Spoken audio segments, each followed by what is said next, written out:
Avez-vous déjà songé à ce qui se passe au-delà du voile de la mort? Quand l'âme quitte ce monde éphémère pour affronter l'éternité promise par Allah? Dans ce récit solennel, nous explorons le voyage spirituel d'un croyant fidèle, un mystère ancestral qui nous rappelle que chaque souffle nous rapproche de cette vérité immuable. Cette histoire, transmise comme les anciens le faisaient autour des feux de camp, nous enseigne pourquoi aujourd'hui encore dans un monde pressé et distrait, il est crucial de méditer sur la vie après la mort. Elle ancre notre foi, guide nos actions quotidiennes et nous invite à une prudence sage face à l'inconnu, car rien n'échappe à la justice divine qui veille depuis l'aube de la création. Nous suivrons ce périple en 7 chapitres. Le premier dépeint le moment sacré du dernier souffle, où le monde matériel s'efface progressivement. Le deuxième relate la séparation de l'âme de son enveloppe charnelle, observant avec dignité ce qu'elle laisse derrière. Le troisième décrit l'arrivée des anges nobles et leur guidance apaisante vers l'au-delà. Le quatrième explore le passage vers le barzakh, ce royaume d'attente ancien et grandiose. Le cinquième détaille l'interrogatoire par Munkar et Nakir, des êtres majestueux emplis de sagesse divine. Le sixième révèle la transformation de la tombe en un havre de paix éternelle. Et le septième offre un contraste poignant avec le destin des injustes, concluant sur la morale intemporelle de la foi. Ce récit s'appuie exclusivement sur le Coran et les hadiths authentiques, tels que ceux rapportés dans Sahih al-Bukhari et Sahih Muslim, avec des références précises pour honorer la tradition pure et vérifiable. Abonnez-vous à Les Mystères de la foi et likez cette vidéo pour soutenir ces récits basés sur le Coran et les hadiths authentiques. Et laisse le nom de votre pays en commentaire de cette vidéo pour nous permettre de connaître d'où vous nous suiviez.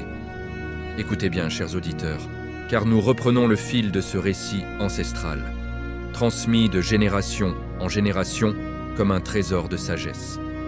Dans l'introduction, nous avons évoqué le voyage de l'âme d'un croyant fidèle, un périple qui commence au seuil de la mort. Ce moment où le voile du monde matériel se déchire pour révéler la vérité éternelle. Aujourd'hui, dans ce premier chapitre, nous plongeons avec respect et gravité dans le sacré instant du dernier souffle, où le cœur ralentit, où l'âme se détache progressivement et où la vision du monde s'estompe comme un rêve qui s'évanouit. Ce n'est pas une invention de l'esprit moderne, mais une méditation profonde ancrée dans les enseignements divins pour nous rappeler que chaque battement de notre cœur nous rapproche de cette réalité inévitable. Avez-vous déjà réfléchi, au calme de la nuit, à ce que ressent l'âme quand elle sent l'appel de l'au-delà? Imaginez un homme pieux, un croyant sincère, dont la vie a été guidée par la foi et les bonnes actions. Allongé sur son lit de mort dans une chambre humble, éclairé par la lueur vacillante d'une lampe à huile. Les murs, imprégnés des souvenirs d'une existence consacrée à l'adoration, semblent murmurer des prières oubliées. Autour de lui, ses proches veillent, leur visage marqué par l'inquiétude et la tristesse. Mais lui, dans son cœur, porte la sérénité de celui qui a toujours cherché la satisfaction d'Allah. Le monde extérieur, avec ses bruits lointains, le vent qui caresse les feuilles des palmiers, les appels à la prière qui résonnent au loin comme un écho du passé, commence à s'éloigner. Son cœur, ce fidèle serviteur qui a battu au rythme des prosternations et des invocations, ralentit imperceptiblement. Chaque pulsation devient plus lourde, plus espacée, comme si elle comptait les derniers instants alloués par le décret divin. N'est-ce pas là un rappel poignant que toute âme goûtera à la mort, comme l'affirme le Coran? Toute âme goûtera la mort. Puis, c'est vers nous que vous serez ramenés. Coran 29-57. Au fur et à mesure que le souffle se fait plus court, une sensation de détachement envahit le croyant. C'est comme si des liens invisibles, tissés entre l'âme et le corps depuis la naissance, se dénouaient un à un, avec une douceur qui reflète la miséricorde divine pour les pieux. Les mains, autrefois actives dans les aumônes et les ablutions, reposent immobiles. Les yeux, qui ont lu les versets sacrés avec dévotion, commencent à voir le monde à travers un voile flou. Les contours des objets familiers, la couverture usée, le Coran posé sur la table basse, les visages aimés, s'estompent, se fondent en ombres indistinctes. Le bruit des sanglots étouffés de la famille paraît distant, comme venant d'un autre royaume. Avez-vous déjà songé à cette transition, où le corps, cette enveloppe temporaire, lâche prise, et où l'âme, immortelle, se prépare à son retour vers son Créateur. C'est un moment de vérité absolue, où les illusions de la vie dunyawiya, mondaine, s'effacent, révélant la réalité de l'akhira, l'au-delà. Le Coran décrit cette agonie avec une solennité qui nous invite à la prudence. Et elle, ivresse de la mort, viendra avec la vérité. Voilà ce dont tu t'écartais. Coran 50-19. Oui, cette ivresse n'est pas une souffrance aveugle pour le croyant, mais une libération, un appel à la paix éternelle. Dans ces instants cruciaux, l'âme sent l'approche des messagers invisibles. Selon un hadith authentique, lorsque la mort arrive, la vue suit l'âme qui sort. Le prophète, paix et salut sur lui, a dit « N'avez-vous pas vu que quand un homme meurt, son regard se fixe? C'est parce que sa vue suit son âme. » Sahih Muslim, Nuderebivoil 677. Chez notre croyant, les yeux s'immobilisent, fixant un point invisible au plafond, comme attiré par une lumière que nul autre ne peut percevoir. Le cœur maintenant bat si faiblement que chaque inspiration semble être la dernière.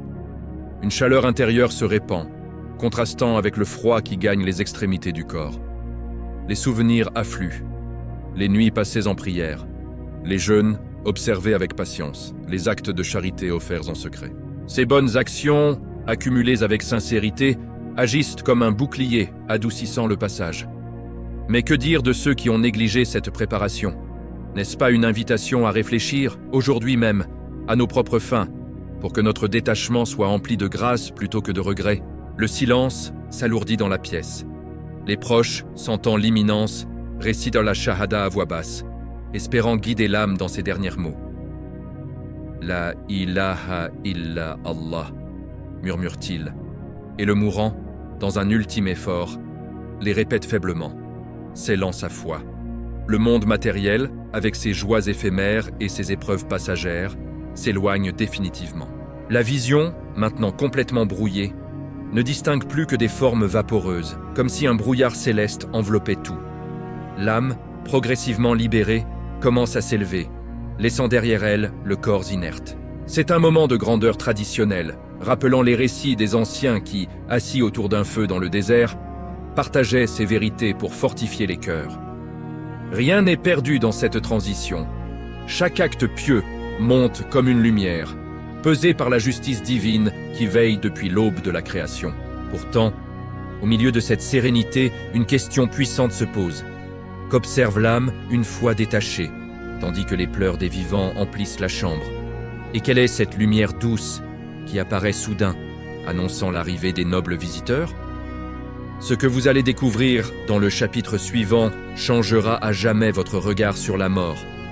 Abonnez-vous à Les Mystères de la foi et likez cette vidéo pour soutenir ces récits basés sur le Coran et les hadiths authentiques. Et laisse le nom de votre pays en commentaire de cette vidéo pour nous permettre de connaître d'où vous nous suiviez. Reprenons, chers auditeurs, le fil de ce récit solennel, hérité des sages du passé qui le contaient avec une gravité empreinte de foi. Dans le chapitre précédent, nous avons médité sur le moment sacré du dernier souffle, où le cœur du croyant pieux ralentit, où le monde s'estompe dans un voile flou et où l'âme commence son détachement progressif du corps. Aujourd'hui, dans ce deuxième chapitre, nous explorons avec respect et profondeur la séparation de l'âme de son enveloppe charnelle. Ce instant de vérité où elle observe sa dépouille, les pleurs des proches, le silence lourd qui enveloppe la pièce, et l'apparition d'une lumière douce venue la guider. C'est un passage ancestral, décrit dans les traditions authentiques, qui nous invite à une réflexion prudente sur notre propre fin, car qui parmi nous peut affirmer qu'il est prêt pour ce détachement inévitable? N'est-ce pas là une occasion de renforcer notre foi sincère en nous rappelant que rien ne se perd, que tout est pesé par la justice divine? Visualisez cette scène avec la lenteur des conteurs anciens, assis autour d'un feu dans la nuit du désert, où chaque mot pèse comme une perle de sagesse. Le corps du croyant gît maintenant immobile sur le lit, les traits apaisés par une sérénité intérieure que seule la foi peut accorder. Le cœur a cessé ses battements, et l'âme, libérée de ses liens terrestres, s'élève doucement, comme un oiseau quittant son nid après une longue attente. Selon un hadith authentique, lorsque la mort survient, la vue suit l'âme qui sort, expliquant pourquoi le regard du mourant se fixe souvent vers le haut. Sahih Muslim, Nero 2677. L'âme, invisible aux yeux des vivants, plane un instant au-dessus de sa dépouille, observant avec une clarté spirituelle ce qu'elle a laissé derrière. La peau, autrefois animée par le souffle de la vie, paraît maintenant pâle et froide, un simple vaisseau vide, rappelant que le corps n'est qu'un prêt temporaire d'Allah, comme l'affirme le Coran. Toute âme goûtera la mort, et nous vous éprouverons par le mal et par le bien, à titre de tentation. Et c'est vers nous que vous serez ramenés. Coran 21:35. Avez-vous déjà imaginé ce regard détaché sur son propre corps, ce moment où l'âme mesure la vanité des attachements mondains? Autour de la dépouille, les proches sont rassemblés dans un cercle de chagrin. Les larmes coulent silencieusement sur les visages. Des sanglots étouffés brisent le calme, tandis que les mains tremblantes ajustent la couverture ou touchent une dernière fois la main inerte. Une sœur murmure des invocations. Un fils récite des versets du Coran d'une voix brisée. Et le père, les yeux rougis, contemple le visage paisible de celui qui fut un pilier de foi. Le silence qui tombe sur la pièce est lourd, oppressant, comme un voile de plomb descendu du ciel, où seul le tic-tac distant d'une horloge ou le souffle du vent dehors rappelle que la vie continue au-delà. L'âme observe cela avec une compassion profonde, mais sans attachement, car elle sait que ses pleurs sont éphémères, que les liens familiaux se reformeront dans l'au-delà pour les pieux. N'est-ce pas un rappel puissant que nos actions en ce monde influencent non seulement notre destin, mais aussi le réconfort de ceux que nous laissons? Dans cette tradition respectueuse, transmise depuis l'aube de l'islam, ce silence marque la frontière entre le dunya et l'akhira, invitant à la prudence.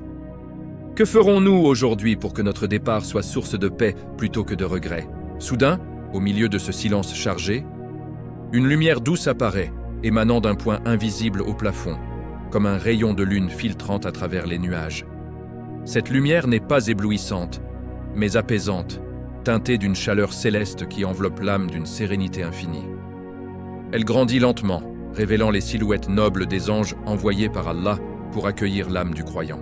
Leurs visages sont lumineux, irradiant une clarté pure, comme le soleil levant sur un horizon désertique.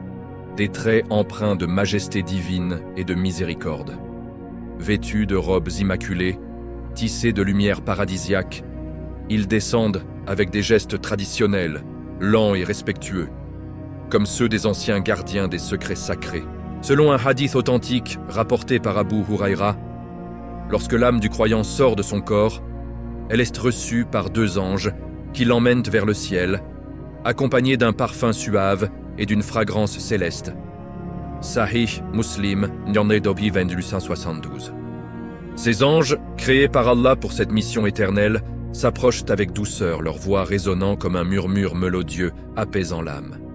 Ô âme pieuse, sors vers le pardon d'Allah et son agrément, disent-ils, écho d'une tradition millénaire qui souligne la facilité du départ pour les justes.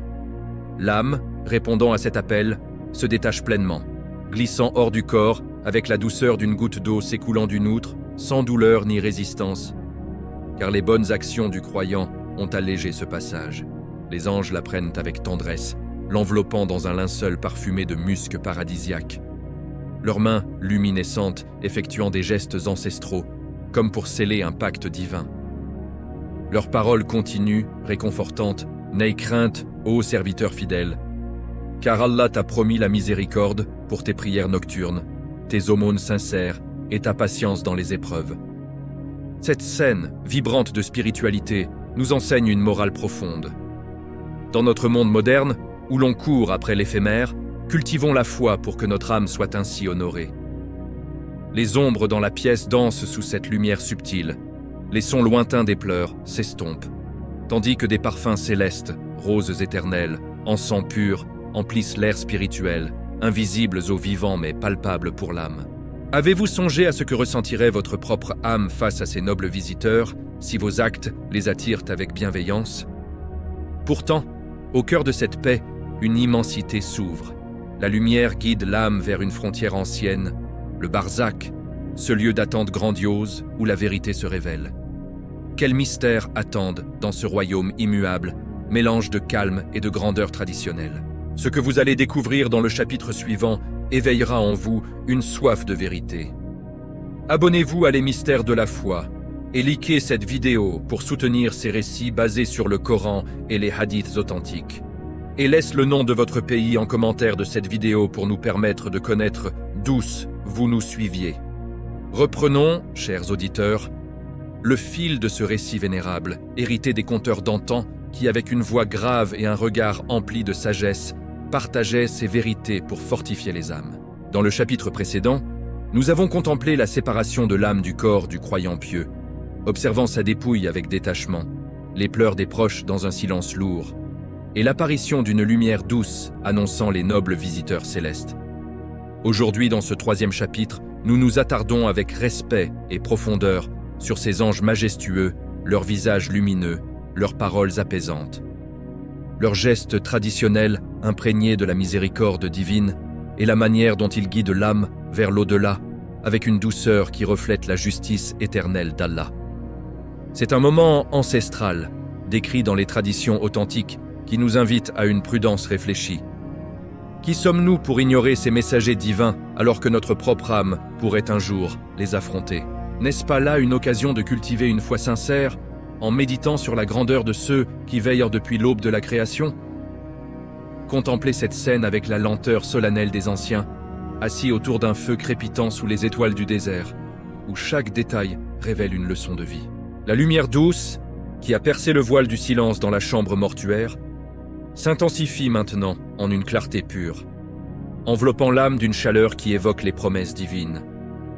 Les anges apparaissent pleinement, deux êtres nobles créés par Allah pour cette mission sacrée. Leurs formes éthérées irradiant une luminosité qui n'aveugle pas, mais illumine l'esprit. Leurs visages sont resplendissants, comme taillés dans la lumière des cieux, avec des traits sereins et majestueux qui inspirent le respect plutôt que la crainte. Selon un hadith authentique rapporté par Al-Bara ibn Azib, les anges qui viennent pour l'âme du croyant ont des visages blancs, comme si c'étaient des morceaux de soleil, et ils portent des linceuls du paradis parfumés de musc. Sahih al-Bukhari, Nerorere 7424.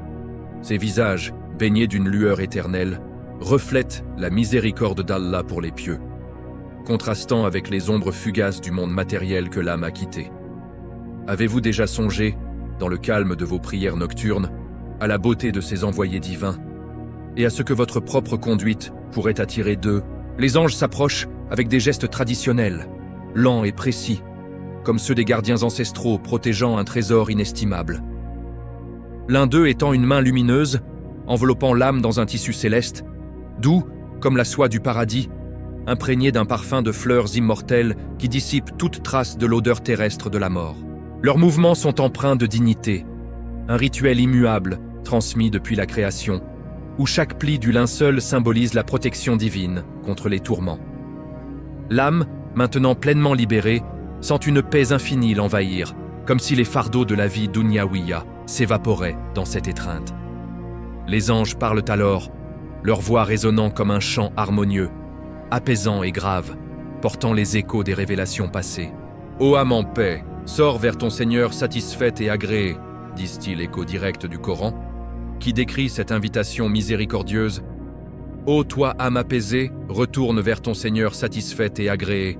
Entre donc parmi mes serviteurs et entre dans mon paradis. » Coran 89, 27-30. Ces paroles, prononcées avec une sagesse millénaire, ne sont pas un jugement hâtif, mais un réconfort pour celui qui a vécu dans la droiture, rappelant que la foi sincère attire la bienveillance divine.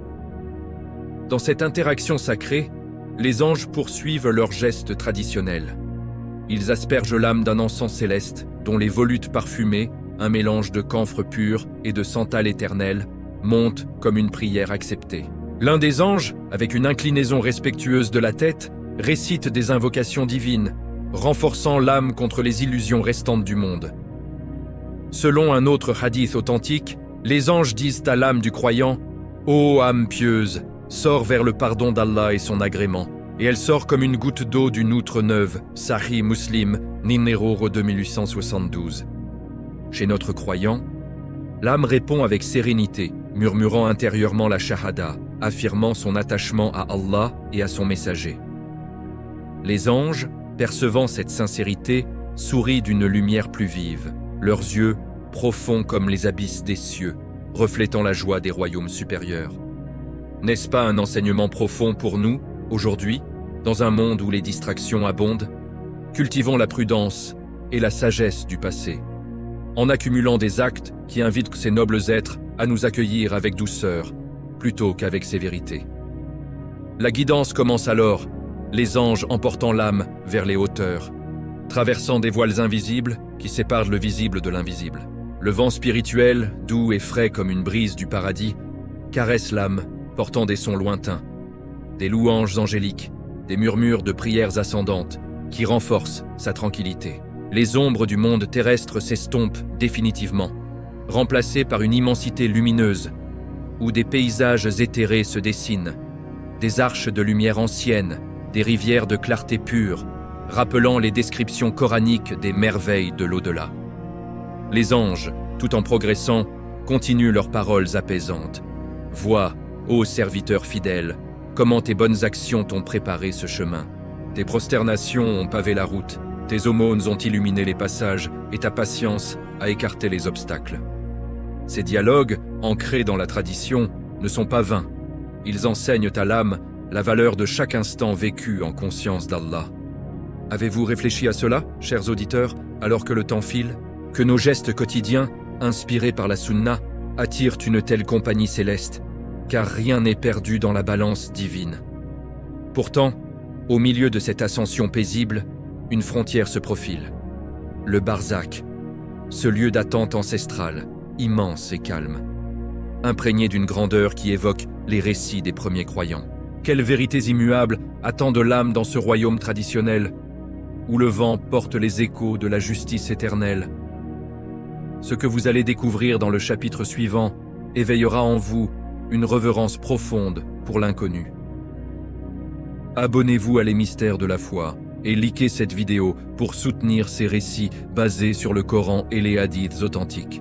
Et laisse le nom de votre pays en commentaire de cette vidéo pour nous permettre de connaître d'où vous nous suiviez. Reprenons, chers auditeurs, le fil de ce récit intemporel, légué par les anciens qui, avec une voix empreinte de gravité et un cœur ancré dans la foi, le transmettaient pour éveiller les consciences endormies. Dans le chapitre précédent, nous avons honoré la présence des anges nobles, leurs visages lumineux irradiant la miséricorde, leurs paroles apaisantes comme un baume divin, et leurs gestes traditionnels guidant l'âme du croyant pieux vers les hauteurs célestes. Aujourd'hui, dans ce 4e chapitre, nous traversons avec respect et profondeur le passage vers le barzakh, cette frontière spirituelle ancienne, un lieu d'attente et de vérité où l'âme entre dans un royaume immuable, mêlant un calme profond à une grandeur qui évoque les récits des premiers croyants.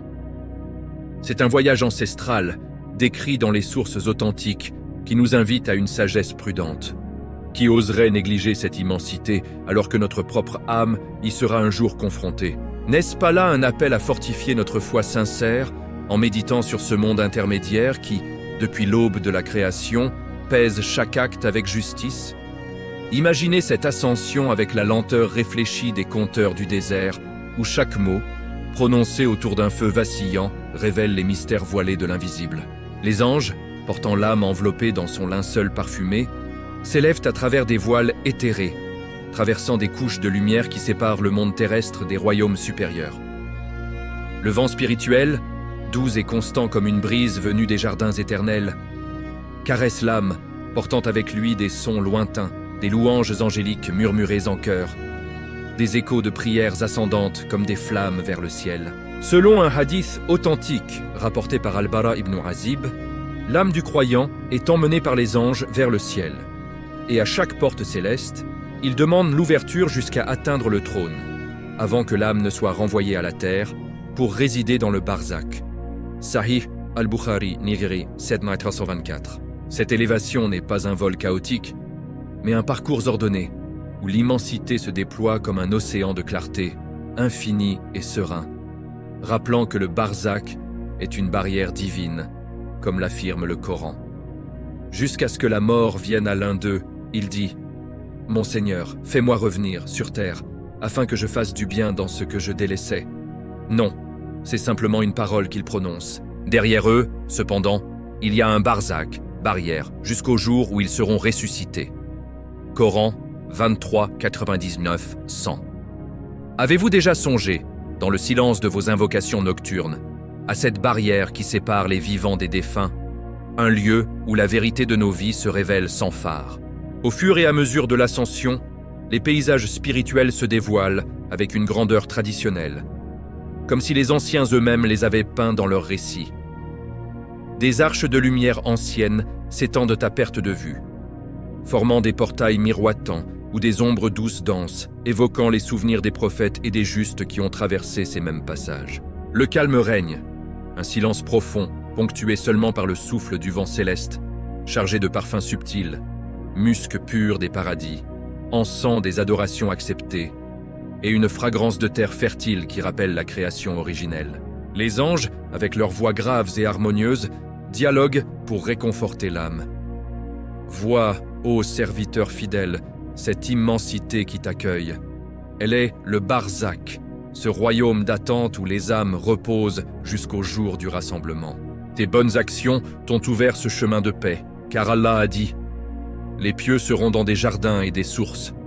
Coran 51-15, disent-ils, leurs paroles résonnant comme un écho millénaire ancré dans la sagesse divine. L'âme, enveloppée dans cette lumière, sent une sérénité infinie l'envahir, comme si les épreuves du monde étaient des ombres fugaces dissipées par cette grandeur.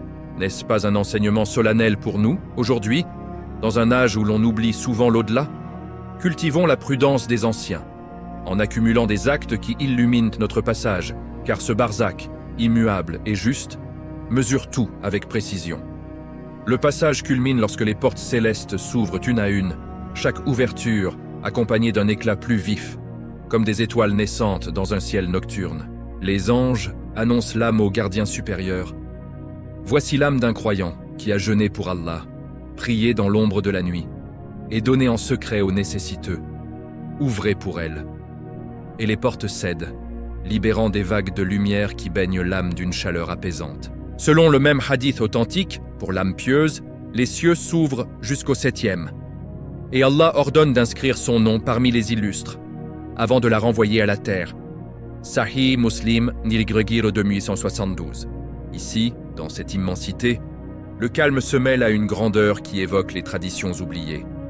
Des horizons vastes ou des formes éthérées, silhouettes d'âmes justes en attente, se profilent au loin, entourés de jardins spirituels aux fleurs luminescentes.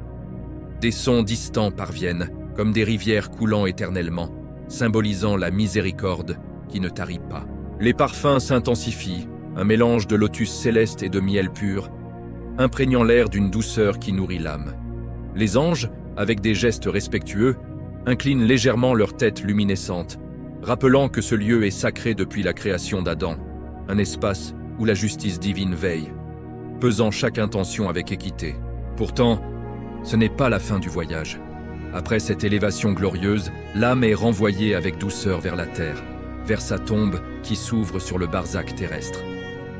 Là, dans ce retour, l'immensité se contracte en un havre personnel, mais non sans une préparation finale.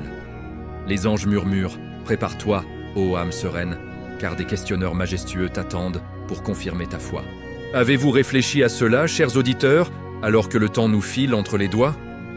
Que notre passage vers ce barzakh soit empli de cette lumière, fruit d'une vie de dévotion, car rien n'est perdu dans la balance éternelle. Mais au cœur de ce calme grandiose, une présence se manifeste, les anges Munkar et Nakir, êtres majestueux créés pour l'interrogatoire divin. Quelles questions poseront-ils, et comment l'âme du croyant répondra-t-elle avec sérénité? Ce que vous allez découvrir dans le chapitre suivant vous invitera à examiner votre propre cœur. Abonnez-vous à Les Mystères de la foi et likez cette vidéo pour soutenir ces récits basés sur le Coran et les hadiths authentiques. Et laisse le nom de votre pays en commentaire de cette vidéo pour nous permettre de connaître d'où vous nous suiviez. Reprenons, chers auditeurs, le fil de ce récit ancestral légué par les sages d'autrefois qui, avec une voix solennelle et un regard empreint de reverence, le narraient pour ancrer les cœurs dans la vérité divine. Dans le chapitre précédent, nous avons traversé le passage vers le barzakh, cette frontière spirituelle immense et calme, un royaume d'attente grandiose où l'âme du croyant pieux est renvoyé avec douceur vers sa tombe, enveloppé dans la lumière des cieux. Aujourd'hui, dans ce 5e chapitre, nous explorons avec respect et profondeur l'accueil des anges Munkar et Nakir, non comme des figures terrifiantes, mais comme des êtres majestueux créés par Allah pour questionner avec justice divine et sagesse millénaire. C'est une scène traditionnelle, décrite dans les hadiths authentiques, qui nous invite à une réflexion prudente sur notre propre foi. Qui sommes-nous pour affronter ces questionneurs sans une préparation sincère ? N'est-ce pas là un appel à examiner notre cœur aujourd'hui, dans un monde où les distractions voilent l'essentiel, afin que notre interrogatoire soit empli de sérénité plutôt que de confusion. Contemplez cette scène avec la lenteur méditative des conteurs anciens. Assis autour d'un feu dans la vastitude du désert, où chaque détail, murmuré sous les étoiles, révèle les mystères de l'invisible et fortifie la prudence des âmes. L'âme du croyant, guidée par les anges nobles, descend maintenant vers la tombe. Un retour doux, comme une feuille tombant au sol automnal, enveloppée dans le linceul parfumé de musc céleste. La terre s'ouvre spirituellement, non avec violence, mais avec une ouverture majestueuse révélant l'intérieur du barzakh terrestre. Un espace confiné au regard matériel mais immense dans sa dimension spirituelle, où les ombres et les lumières dansent en un équilibre éternel. Le calme y règne. Un silence profond ponctué par des vents subtils portant les échos lointains des invocations des vivants. Selon un hadith authentique rapporté par Al-Bara ibn Azib, après que l'âme est renvoyée à la terre, 2 anges viennent à elle dans la tombe, la font asseoir et l'interrogent sur sa foi. Sahih al-Bukhari, Mdera, 374. Ces anges, Munkar et Nakir, apparaissent soudain. Leurs formes imposantes émanant d'une lumière intérieure qui illumine les parois de la tombe, comme un soleil voilé par des nuages de miséricorde. Leurs visages sont graves et lumineux, taillés dans une majesté divine, avec des traits qui inspirent le respect absolu, rappelant la création primordiale où Allah a façonné ses serviteurs pour des missions sacrées. Avez-vous déjà songé, au cœur de vos prières, à ces êtres qui, depuis l'aube de l'humanité, veillent à la vérité des âmes, pesant chaque parole avec une sagesse qui transcende le temps? Les anges s'approchent avec des gestes traditionnels, lents et ordonnés, comme des gardiens ancestraux accomplissant un rituel immuable. Munkar, avec une voix profonde comme le tonnerre distant, et Nakir, avec un timbre harmonieux comme un ruisseau céleste, font asseoir l'âme sur un siège invisible, formé de la terre même, mais adouci par la grâce divine. Leurs robes, tissées de fils lumineux, flottent légèrement dans le vent spirituel, diffusant des parfums de camphre pur et de roses éternelles qui apaisent l'atmosphère confinée. Ils ne sont pas des monstres, comme certains imaginent dans l'ignorance, mais des créations majestueuses d'Allah, envoyées pour juger avec équité, comme l'enseigne le Coran. Allah ne fait de tort à personne, fût-ce du poids d'un atome. S'il est une bonne action, il la double et accorde une grosse récompense de sa part. Coran 4:40. L'âme, forte de sa foi sincère, sent une sérénité l'envahir. Car ses actes pieux, les nuits en prière, les jeûnes observés avec patience, les charités données en secret, agissent comme un bouclier de lumière. N'est-ce pas un rappel poignant pour nous, dans notre époque pressée, de cultiver cette sagesse du passé, en évitant les innovations et en nous enracinant dans la sunna authentique, afin que notre rencontre avec ces questionneurs soit un témoignage de vérité, plutôt qu'un moment de doute? La scène de l'interrogatoire commence alors, détaillée et solennelle, comme les récits transmis par les compagnons du prophète. Paix et salut sur lui. Munkar, inclinant légèrement sa tête majestueuse, pose la première question d'une voix qui résonne dans l'espace du barzakh, empli de justice divine. Qui est ton Seigneur? L'âme du croyant, sans hésitation, répond avec une clarté sereine, fruit d'une vie de dévotion. Mon Seigneur est Allah, l'unique, le tout miséricordieux. Cette réponse, ancrée dans la tawhid pure, fait briller une lumière subtile autour d'elle, confirmant sa sincérité. Nakir, avec un geste respectueux de la main, poursuit. Quelle est ta religion? Et l'âme, le cœur rempli de paix, réplique. Ma religion est l'islam, la soumission à Allah et à son messager. Les anges échangent un regard lumineux, leurs yeux profonds, reflétant la sagesse millénaire car ils perçoivent la vérité émanant de l'âme. comme décrit dans le hadith authentique où les anges questionnent sur le Seigneur, la religion et le prophète, Sahih Muslim, Nizwamanir, de 1871. La troisième question suit, prononcée avec gravité. Qui est cet homme qui a été envoyé parmi vous? L'âme, évoquant les souvenirs de sa vie terrestre, les lectures du Coran, les suivis de la Sunna, répond calmement « Il est Muhammad, le messager d'Allah, paix et salut sur lui, qui nous a apporté la guidance et la vérité. » Avez-vous réfléchi, chers auditeurs, à ces questions simples mais profondes, qui testent l'essence de notre foi? Dans notre quotidien, où les tentations abondent, préparons-nous à y répondre avec la même sérénité, en nous rappelant que la justice divine pèse tout et que rien ne se perd. Au moment de cette réponse finale, une lumière descend du haut du barzakh, douce et confirmatrice, comme un rayon divin traversant les voiles de l'invisible, illuminant la tombe entière d'une clarté qui dissipe toute ombre. Cette lumière, symbole de l'acceptation divine, enveloppe l'âme d'une chaleur apaisante, confirmant sa sincérité et écartant tout tourment.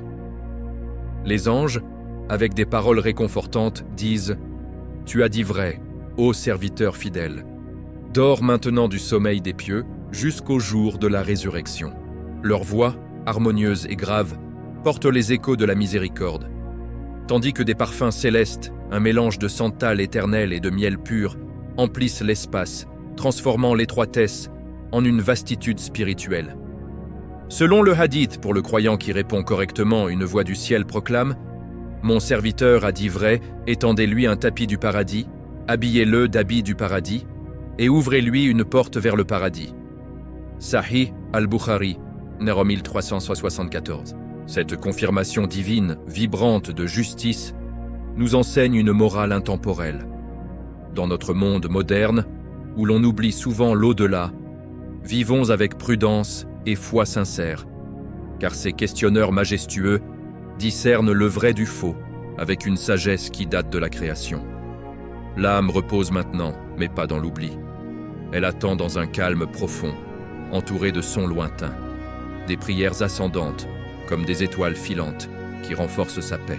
Pourtant, au milieu de cette sérénité confirmée, la tombe commence à se transformer. Les parois s'élargissent, une verdure lumineuse émerge, et un jardin éternel se déploie. Quelles merveilles attendent dans cet espace de paix, où l'âme goûte aux prémices du paradis. Ce que vous allez découvrir dans le chapitre suivant touchera le fond de votre âme.